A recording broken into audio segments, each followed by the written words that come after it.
In this lesson, we will use expressions to control our aircraft's turbines. As always, the first thing we'll want to do is go in and select the objects we'd like to create expressions for. Go ahead and freeze their transforms. So we'll right-click and choose Freeze Transform. Alright, we can go ahead and work with the left side first. Let's head over to our Motion panel, expand our Rotation list, Zero Euler, and grab, in this case, the Z-axis. Let's go ahead and select that and add our float expression to it. Let's go ahead and create a variable. We could always name this fan speed. We'll choose create and we'll assign our custom parameter to it. It's going to be modified object, secondary controls, and we'll find the fan speed. Here it is. Let's choose OK. Alright, now before we add it to the expression, let's go ahead and first learn how to control the fans based off of time. If you were to take a look at the bottom right-hand corner of the expression controller, you'll find a set of variables that we can use to have a parameter be controlled based off of time. So there's ticks, there's frames, seconds, normalized time. Let's go ahead and experiment with frames, for example. I'm going to go ahead and just type in F. You can see F equals frames. So now when we choose evaluate, watch this. I'm going to close out the expression editor, hit play. You can see that the fan is now going to spin based off of what frame we're on.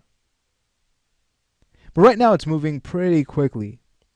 So instead what we can do is have this spin based off of something that would give us finer control, and then we can use our custom parameter to intensify or decrease the amount of spinning our fan has. So instead of frames, let's go ahead and just work with seconds. We'll go back to our Z controller here. Let's go ahead and right click and choose properties. Let's go ahead and take this F, we'll replace that with an S for seconds, and now we'll choose evaluate. So closing this out, when we hit play, notice now we have a much slower spin. Alright, great. Alright, so now what we'd need to do is make sure that this looks at our variable, our custom channel. Let's go ahead and go back to properties. And what we need to do is go ahead and take this result here of seconds, and let's multiply this by our fan speed. So we'll go ahead and type that in. That's going to be fan underscore speed. So now we'll choose evaluate, and what we should see is that our fan will not spin. Let's go ahead and hit play to test this out. No spinning. Why is that? Because our custom parameter is set to 0. So of course any number multiplied by 0 is 0. Simple math. Alright, watch what happens if we go in and increase this fan speed to, let's say, 10. Now when we hit play, we're having a much faster spin. If we were to set this to, let's say, 2, play this back, we have a slower spin. So you can imagine when we have this set to 100, we'll have a really nice spin we can work with that would reflect the type of spin we should have for our aircraft. Alright, beautiful. So that's working just fine. Let's say we go ahead and take care of the right side to finish up. It's the same process here. We'll go ahead and select our blades, head back to the motion panel, and let's go in and grab the Z-axis. We'll assign our float expression. Our variable, we know that's fan speed.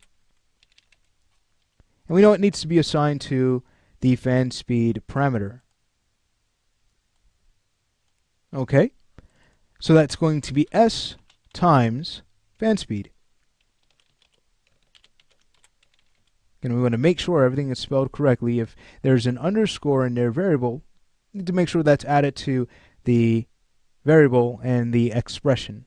Let's go ahead and choose evaluate, close this out, and play back the animation.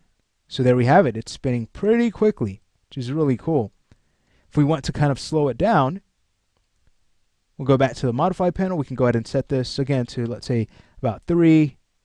Play this back. Now we have a much slower spin. And what's great is that we can go ahead and start to add on top of this. If we want to kind of swivel our fan, I'll swivel this back, play this back. How exciting is that?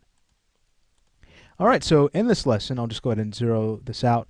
In this lesson, we have learned how to work with expressions to automate certain controllers and parameters that animators should not be concerned with.